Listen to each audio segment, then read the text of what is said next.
ஹalleluya, தேவனுக்கு ஸ்தோத்திரம். நம்முடைய ஆண்டவராகிய இயேசுவின் நாமத்திலே உங்களுக்கு வாழ்த்துக்களை தெரிவிக்கிறேன். பொழுது விடிஞ்சிருச்சு, எழுந்திருங்கள் என்று உங்களை எழுப்புவதற்கு தேவனுடைய வார்த்தைகளோடு உங்களை சந்திக்கும்படியாக அனுதின தியானத்தில் உங்களிடத்துக்கு வருகிறேன். எழுந்திருங்க, விழித்துக் கொள்ளுங்க, தேவனுடைய வசனத்தை தியானிப்போம், ஜெபிப்போம். பரிசுத்தரே, உமக்கு நன்றி ஆண்டவரே. விழித்திருந்து எங்களை ஜெபிக்க சொன்னீரே, ஒவ்வொரு காலையிலும் துதிகளை செலுத்த சொன்னீங்க. நாள் முழுவதும் உம்முடைய பிரசன்னத்தை கொண்டு வாழ்கிறவர்களாக உம்மோடு எங்களுடைய நாளை தொடங்க எங்களுக்கு உதவி செய்யும்படிக்கு இயேசுவின் நாமத்தில் ஜெபிக்கிறோம் பிதாவே, ஆமென். தேவனுக்கு ஸ்தோத்திரம். ஜெபம் செய்கிறீங்களா? நீங்க ஜெபம் பண்ணி கொண்டு இருக்கிறீங்களா? மீண்டும் மீண்டும் நீங்க ஜெபித்து கொண்டு இருக்கிறீங்களா? அநேகர் சொல்லுவாங்க, ஏங்க என்ன ஜெபங்க, என்ன செய்தாலும் தேவன் பதில் கொடுக்க மாட்டாரு, தேவன் நாங்க கேட்கறது கொடுக்கறது இல்லைன்னு அநேகர் ஜெபிக்கிறதே விட்டுட்டாங்க. உண்மையில உங்க ஜெபத்துக்கு பதில் வராம போறதுக்கு காரணம் தேவனா அல்லது நாமலா? என்னங்க, ரட்சிக்க கூடாதபடிக்கு கர்த்தருடைய கை குறுகி போகவும் இல்லை, கேட்க கூடாதபடிக்கு அவருடைய செவிகள் மந்தமடையவும் இல்லை. அப்ப என்னங்க ப்ராப்ளம்? உங்கள் பாவங்கள் அவருக்கும் நமக்கும் நடுவே தடையாக இருக்கிறது. சுவரை போல நம்முடைய பாவங்கள் தேவனுக்கும் நமக்கும் தடையாக நிற்கும் போது நம்முடைய ஜெபங்கள் எப்படி அவருக்கு கேட்கும்? அவர் முகத்தின் மகிமை நம்ம எப்படி பார்க்க முடியும்? ஜெபம் என்றால் அவர் சமூகத்தை தேடுவது, அவரை முகமுகமாக சந்திப்பது, அவருடைய குரலை கேட்பது, அவரோடு விண்ணப்பம் செய்வது. ஆமாங்க, அதுதான் உண்மையான ஜெபம். இன்றைக்கு வெள்ளிக்கிழமை இல்லையா? உபவாச ஜெபம் உங்களுடைய ஆலயத்தில் இருக்கா? உபவாச ஜெபம் ரொம்ப முக்கியமானது. ஒன்று சபைக்கு, இங்க தனிப்பட்ட விதத்தில் ஒரு விசுவாசிக்கு, ஆவிக்குரிய வாழ்க்கையில முன்னுக்கு செல்லுவதற்கு, எப்போதுக்கு அப்போது நம்மை பரீட்சித்து பார்ப்பதற்காக ஆண்டவர் சமூகத்தில் காத்திருப்பது எவ்வளவோ அவசியம். அநேகருக்கு இன்றைக்கு ஜெபத்தில் இருக்கிற விடாமுயற்சி இல்லைங்க. ஜெபத்துக்கு பதில்கள் கிடைக்கும் என்று எதிர்பார்க்கிற விசுவாசத்தோடு இல்லாமல் ஒரு ஆச்சாரமா வழக்கமா ஜெபிக்கிறாங்க. பதில்கள் வரலன்னு சிலரோ சரி போதும் என்று ஜெபிப்பதே விட்டு விடுகிறாங்க. நம்ம ஜெபங்களுக்கு எப்ப பதில்கள் வராதோ பாருங்க. ஏசாயாவின் புத்தகம் 3ஆம் அதிகாரம், ஏசாயாவின் புத்தகம் 1ஆம் அதிகாரம் 15ஆம் வசனம். நீங்கள் உங்கள் கைகளை விரித்தாலும் உங்களை பாராமல் என் கண்களை உங்களை விட்டு மறைக்கிறேன். நீங்கள் மிகுதியாய் ஜெபம் பண்ணினாலும் நான் கேளேன். எதுக்கு ஜெபத்தை கேட்கிற தேவன் என்கிறோம்?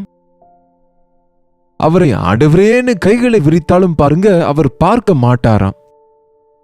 ஆண்டவரே ஆண்டவரேன்னு எவ்வளவு கூப்பிட்டாலும் அவர் காதுகளை மூடிக்கொண்டு கேட்க மாட்டாராம். நம்ம ஜெபங்களுக்கு பதில் வருகிறதில்ல. ஏன் இப்படி?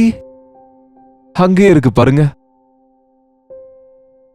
நீங்கள் மிகுதியாய் ஜெபம் பண்ணினாலும் நான் கேளேன். உங்கள் கைகள் இரத்தத்தினாலே நிறைந்திருக்கிறது, உங்களை நீங்கள் கழுவி சுத்திகரியுங்கள். உங்கள் கைகளிலே பாவம் இருக்கிறது, ரத்தம் சிந்துதல் இருக்கிறது. ரத்தம் நீங்க எடுக்காம இருக்கலாம்.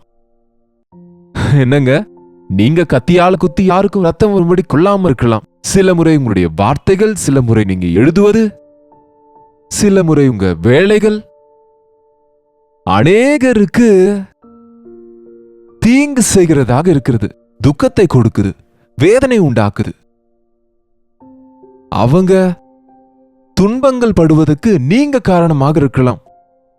தேவ பிள்ளைகளாகிய நாம நம்முடைய மனசாட்சி உணர்வுள்ளதா இல்லாவிட்டா, இருதய சுத்தம் இல்லாவிட்டா ஆண்டவர் நம் ஜெபத்தை கேளார். நான் என் இருதயத்தில் அக்கிரமத்தை நினைத்திருந்தால், மறைத்து வைத்தால் ஆண்டவர் எனக்கு செவிகொடார் என்று தாவீது அப்பொழுதே சொன்னார். நம்ம கைகளை நீட்டுகிறோம், ஆனா இந்த கைகள் சரியா இருக்கா? தீமோத்தேயுக்கு எழுதின நிருபத்துல சொன்னார், புருஷர்கள் பரிசுத்த கரங்களை தூக்கி ஜெபிக்கணும்னு. எந்த கைகள்?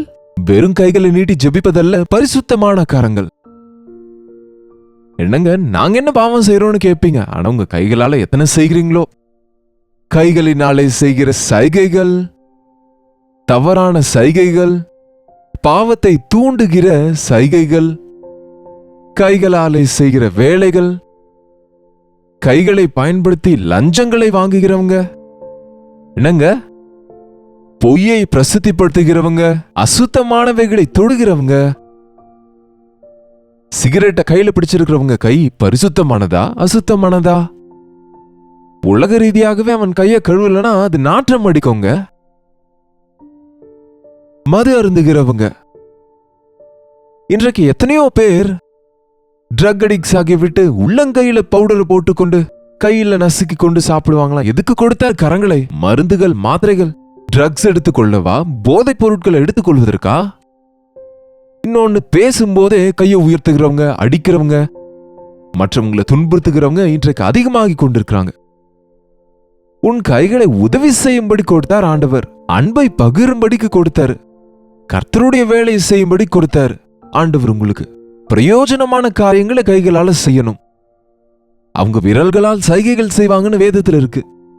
உன் விரல்கள் நல்ல பியானோ வாசிப்பதற்கு, வாத்தியங்களை வாசிப்பதற்கு, கிட்டார் வாசிப்பதற்கு, ஆண்டவரை துதிப்பதற்கு, தபலா வாசிக்கிறவங்க ஃபிங்கர்ஸ் அவசியம் பாருங்க. அந்த கைகள் தேவனுடைய நாமத்தை அது துதிக்கும்படிக்கு பயன்படுத்துவதற்கு பதில் இன்றைக்கு அடிப்பதற்கு, திட்டிக் கொள்வதற்கு, ஒருவருக்கொருவர் தீங்கு செய்வதற்கு, ஒருவரை ஒருவர் கெடுப்பதற்கு, தங்களை தாங்கள் கெடுத்துக் கொள்வதற்கு இந்த கைகளை பயன்படுத்துகிறோம். உங்களுக்கு கொடுத்திருக்கிற கரங்களுக்காக தேவனை எப்பயாவது துதிச்சிருக்கிறீங்களா? எவ்வளவு அழகா நம்முடைய கைகளை அமைத்திருக்கிறாரு பாருங்க. 5 விரலும் சேர்ந்து வேலை செய்யும் போது எவ்வளவு வேலைகளை நம்மால செய்ய முடியுது. பாவம் செய்வதற்கு உன்னுடைய கைகளை பயன்படுத்த கூடாது. பாவத்தை உன்னுடைய கைகளில் வைத்திருக்க கூடாது. வேதம் சொல்லுது, குற்றம் மற்றவனை கொல்லுகிற கைகளாம். கைகளால கழுத்தை நெருக்கி கொன்று விடுகிறாங்க அநேகர். இன்றைக்கு கொன்னுட்டு யாருக்கும் தெரியாது என்று மறைத்து வைக்க முயற்சி செய்கிறாங்க. உன் கைகளிலே பாவம் இருந்தால் நீ கையை நீட்டும் போது ஆண்டவர் உன் பக்கமாய் பார்க்க முடியாது. நீதியை நேசித்த அநீதியை வெறுக்கிறவர் அவர். உன்னுடைய பாவங்களை நீ கழுவாமல் ஒத்துக்கொள்ளாமல் நீ விடுதலை அடைய முடியாது. யோபு சொல்கிறாரு பாருங்க. யோபுவின் புஸ்தகம் 11ஆம் அதிகாரம் 13ஆம் வசனம். நீர் உம்முடைய இருதயத்தை ஆயத்தப்படுத்தி உம்முடைய கைகளை அவருக்கு நேராக விரித்தால் பாவம் உம்முடைய கைகளில் உண்டென்று நீர் கண்டு அதை நீர் அகற்றிவிட்டால், உம்முடைய கூடாரங்களில் இருக்கிற அநியாயத்தை நீர் அகற்றிவிட்டால் நிச்சயமாக நீர் குற்றமற்றவராக சந்தோஷப்படுவீர். பயப்படாமல் நீர் திடன் கொண்டிருப்பீர். நிச்சயமாய் உம்முடைய வருத்தத்தை நீர் மறந்து விடுவீர். எப்போது? கைகளை நீட்டும் பொழுது, பாவம் உன்னுடைய கைகளில் உண்டென்று நீ அறிந்து கொள்ளும் போது அதை அகற்றிவிட்டால், தன் பாவங்களை மறைக்கிறவன் வாழ்வடைய மாட்டான். அவர்களை அறிக்கை செய்து விட்டு விடுகிறவன் இரக்கம் பெறுவான்.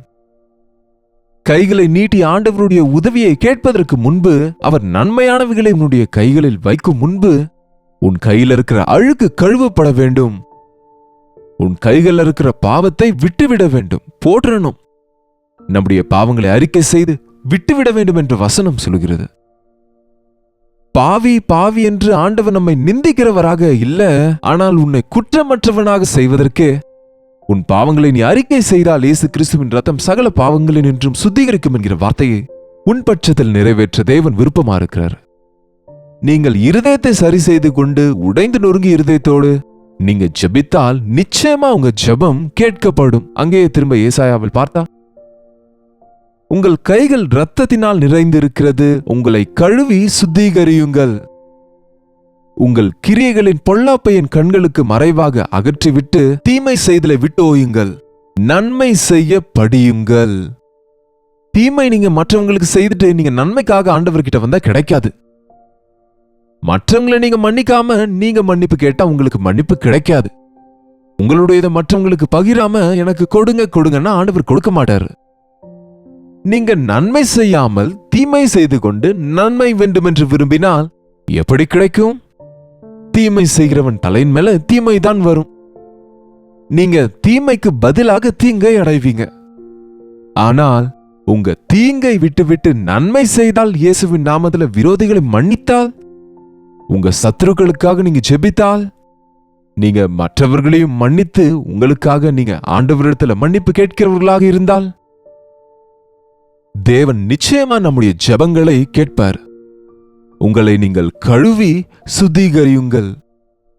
இயேசு கிறிஸ்துவின் ரத்தம் சகல பாவங்களில் நின்றும் நம்மை சுத்திகரிக்கிறதா இருக்கு.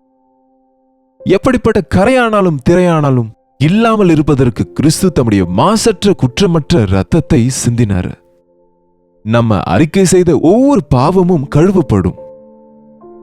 தீங்கு செய்தலை விட்டு ஓயுங்கள், நன்மை செய்ய படியுங்கள், நியாயத்தை தேடுங்கள், ஒடுக்கப்பட்டவனை ஆதரியுங்கள், திக்கற்ற பிள்ளைக்கு நியாயம் செய்யுங்கள், விதவையின் வழக்கையும் விசாரியுங்கள். எப்பொழுது நீங்க மற்றவங்களுக்கு நன்மை செய்வீங்களோ, நான் உங்களுக்கு நன்மை செய்வேன். உன்னை ஆசீர்வதித்ததே நீ மற்றவங்களுக்கு ஆசீர்வாதமா இருக்க. நீங்க நன்மைகளை பெறுவது மற்றவங்களுக்கு நன்மை செய்வதற்காக. ஆகவே நீங்க வீணாக ஆண்டவரே ஆண்டவரே என்று கரங்களை நீட்டினால் உங்கள் ஜெபத்தை கேட்க மாட்டேன். உங்க கைகள் சரியா இல்ல, உங்க நடத்தை சரியாக இல்ல, உங்க இருதயம் சரியா இல்ல. தேவனை நோக்கி ஜெபிக்கிறவன் விசுவாசம் இல்லாமல் எவ்வளவு நேரம் ஜெபித்தாலும் அவனுக்கு ஒன்றும் கிடைக்காது. உபவாச ஜெபங்களுக்கு போகும்போது ஆண்டவருடைய சமூகத்தில் நம் இருதயங்களை கிழித்துக் கொள்ள கற்றுக்கொள்ளணும். இப்பொழுது இல்லையோ என்னமோ பாவம், நீங்க அந்த பாவத்தை கழுவிட்டா போயிடும் நினைக்கிறீங்களோ, நீங்க என்னமோ தண்ணீரால பாவங்கள் போயிடும் நினைக்கிறது போல.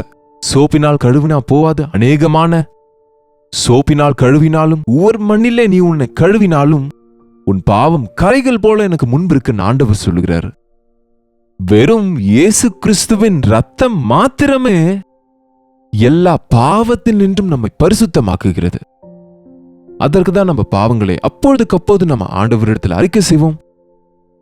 இப்படிப்பட்ட உபவாச ஜெபங்கள்ல அவருடைய சமூகத்தில் காத்திருந்து நமக்கு எத்தனை ஜெபங்களுக்கு பதில்கள் கிடைத்தது, எத்தனை ஜெபங்களுக்கு பதில்கள் கிடைக்கவில்லை, எதற்கு தேவன் இந்த ஜெபங்களுக்கு பதில் கொடுக்கல என்று நம்ம ஆராய்ந்து பார்த்து முதல்ல நம்ம இருதயத்தை ஆயத்தப்படுத்தி நம் மனசாட்சி கிறிஸ்துவின் ரத்தத்தில் கழுவினால் நம்முடைய ஜெபத்தை தேவன் கேட்பார். 18ஆம் வசனம், வழக்காடுவோம் வாருங்கள் என்று கர்த்தர் சொல்லுகிறார். என்னிடத்துக்கு வாருங்கள். வழக்கு, உங்களுக்கும் தேவனுக்கும் நடுவே டிஸ்பியூட் வந்திருக்கு. தேவனுக்கு உங்களுக்கும் பிரச்சனை இருக்கு, வழக்கு இருக்கு. தேவன் ஒன்னு சொல்லுகிறாரு, நீங்க ஒன்னு சொல்றீங்க. தேவன் ஒன்றை விரும்புகிறாரு, உங்களிடத்திலிருந்து நீங்க இன்னொரு மாதிரி வாழ்கிறீங்க. அதனால கம்யூனிகேஷன் இல்ல. அதனாலதான் உங்க ஜெபங்களுக்கு பதில் கிடைக்கிறது இல்ல. பக்தியில நீங்க பின்வாங்குகிறீங்க. எவ்வளவு நாள் இப்படி இருப்பீங்க? வாங்க நம்ம வழக்காடுவோம், நாம நம்ம நம்ம நம்ம பேசிக்கலாம், வாங்க பேசிக்கலாம், வா. என்னுடைய கஷ்டத்தை நான் சொல்றேன், உன்னுடைய கஷ்டத்தை நீ சொல்லு என்கிறாருங்க தேவன். எவ்வளவு நல்லவர், நண்பனை போல. தேவனோடு நம்ம கோவப்படுவது என்னங்க? நம்ம தேவன் மேல கோவிச்சுக்கிறது என்ன? தேவனுக்கு தூரமா போறது என்ன? எந்த பிரயோஜனமும் இல்லைங்க. தேவன் மேல உங்களுக்கு வருத்தம் இருந்தா அவரிடத்திலே போய் கேளுங்க. உங்களுக்கு அவர் செய்கிறதுல சில கேள்விகள் இருந்தா அவரிடத்திலே போய் கேளுங்க. வாங்க நம்ம வழக்காடுவோம். உங்கள் பாவங்கள் சிவரேன்று இருந்தாலும் உறைந்த மழையைப் போல் அவைகள் வெண்மையாகும். உங்கள் பாவங்கள் இரத்தத்தை போல் சிவப்பா இருந்தாலும் அது பனியைப் போல வெண்மையாகும். இரத்தாம்பர சிவப்பா இருந்தாலும் அது பஞ்சை போல வெண்மையாகும். என்னிடத்துக்கு வந்து உங்க பாவங்களை அறிக்கை செய்தால், அது எவ்வளவு அசிங்கமானதா இருந்தாலும், அது எவ்வளவு அருவருப்பா இருந்தாலும், நான் அவைகளை சுத்திகரித்து என்னங்க பரிசுத்தப்படுத்துவேன். அவை மாணிக்கத்தை போல் சிவப்பா இருந்தாலும் அந்த இரத்த பழியின் பாவங்களை என்னங்க எப்படிப்பட்ட பாவமும் இல்லாத வெண்மையான குற்றமற்ற நல்மன சாட்சியை தருவேன் என்கிறார். நீங்கள் மனம் பொருந்தி செவி கொடுத்தால் தேசத்தின் நன்மையை புசிப்பீர்கள். மாட்டோம் என்று எதிர்த்து நிற்பீர்களாகில் நிச்சயமா நீங்கள் பட்டயத்துக்கு இரையாவீர்கள். கர்த்தரின் வாய் இதை சொல்லிற்று. தேவனோடு சரி செய்து கொண்டா அவருடைய வார்த்தையை கேட்டால் தேசத்தின் பூமியின் நன்மையை புசிப்பீங்க. You will get the best in everything. உங்க உணவு, உங்க உடை, உங்க ஜாப், உங்க குடும்பம், உங்க நன்மைகள் எல்லாவற்றிலும் சிறந்தது நீங்க பெற்றுக்கொள்வீங்க. அவர் வார்த்தையின்படி நடந்து கொண்டா. அவருடைய வார்த்தையை கேட்காமல் நம்ம எவ்வளவு கஷ்டப்பட்டாலும், எவ்வளவு முயற்சி செய்தாலும், எத்தனை ஜபங்களை செய்தாலும் நீங்கள் மனம் பொருந்தி செவி கொடுக்காமல் போனால் பட்டயத்துக்கு இரையாவீர்கள். பட்டயம்னா யாரோ கத்தியால குத்துறது மட்டுமில்ல, இன்றைக்கு ஆபரேஷன் தியேட்டர்லயும் கத்தி தான் பயன்படுத்துறாங்க. அனாவசியமான சர்ஜரிஸ், அனாவசியமான ஆபரேஷன்ஸ், அனாவசியமான ஆக்சிடென்ட்ஸ், அனாவசியமான நஷ்டங்கள் ஏன் நடக்குது என்றால் தேவனுடைய பாதுகாப்பை இழந்து விட்டீங்க. மனம் பொருந்துவோம், தேவனோடு சமாதானப்படுவோம். அவர் சமூகத்துல நம்முடைய இருதயத்தை ஊற்றி உபவாச ஜெபத்திலே தேவ சமூகத்தில் சுத்திகரிக்கப்பட்டு நாம் அழைத்தால் பதில் கொடுக்கிற தேவன் அவர். என்னை நோக்கி கூப்பிடு, நான் பதில் கொடுப்பேன் என்றார். ஆகவே எப்பொழுதும் தேவனோடு அப்படிப்பட்ட உறவை கொண்டவர்களாக வாழ்வோங்க. ஜெபிப்போம். பரிசுத்தரே, அன்புள்ள தகப்பனே, எத்தனையோ முறை அப்பா எங்கள் இருதயங்களை கரைப்படுத்திக் கொண்டு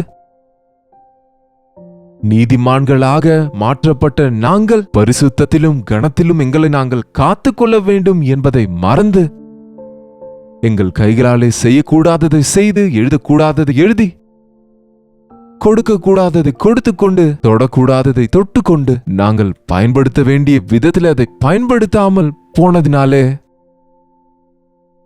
எங்களை நீர் மன்னிக்க முடியாமல், எங்களை பார்க்க முடியாமல் இருக்கிறீர் என்கிற விஷயத்தை உணர்ந்து எங்கள் கைகளில் இருக்கிற பாவங்களை உம்முடைய பாதத்திலே விட்டு விடுவதற்கு உம்முடைய சிலுவை அண்டையில் எங்கள் பாவங்களை அறிக்கை செய்து எப்பொழுதுக்கு அப்பொழுது எங்கள் இருதயத்தை சுத்தமாக காத்துக்கொண்டு ஜெபித்து உம்முடைய பதில்களை பெற்றுக்கொண்டு உம்முடைய வார்த்தைகளுக்கு செவி கொடுத்து பூமியின் நன்மையை புசித்து சந்தோஷ சமாதானத்தோடு விருத்தி அடைய எங்கள் ஒவ்வொருவருக்கும் உதவி செய்யும்படிக்கு இயேசு கிறிஸ்துவின் நாமத்தில் ஜெபிக்கிறோம் பிதாவே, ஆமென். நம்முடைய பிதாவாகிய தேவனுடைய அன்பும் குமாரனாகிய இயேசு கிறிஸ்துவின் கிருபையும் பரிசுத்த ஆவியானவருடைய அந்யோன்யமும் ஐக்கியமும் கூடி வந்திருக்கிற நம் அனைவருக்கும் இப்பொழுதும் சதா காலமும் துணையாக இருப்பதாக. ஆமென்.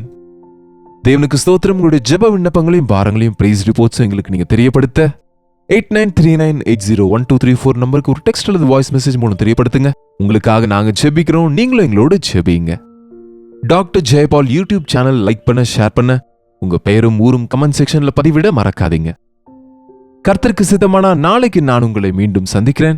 இன்றைக்கு வெள்ளிக்கிழமை இல்லைங்க, உபவாச கூட்டம் இன்றைக்கு கல்வாரி சபையிலே நடக்கிறது. நீங்களும் எங்களோடு சேர்ந்து இன்றைக்கு ஜெபிங்க, ஜெபம் பண்ணுங்க. தேவ சமூகத்திலிருந்து எப்பொழுதுக்கு போது புதிதான தரிசனங்களை பெற்று அவருடைய உதவிகளை பெற்று அவருக்கு சாட்சிகளாக வாழ்ந்திடுவோம். அதுவரை கர்த்தருடைய கிருபை உங்களுக்கு துணையாயிருப்பதாக.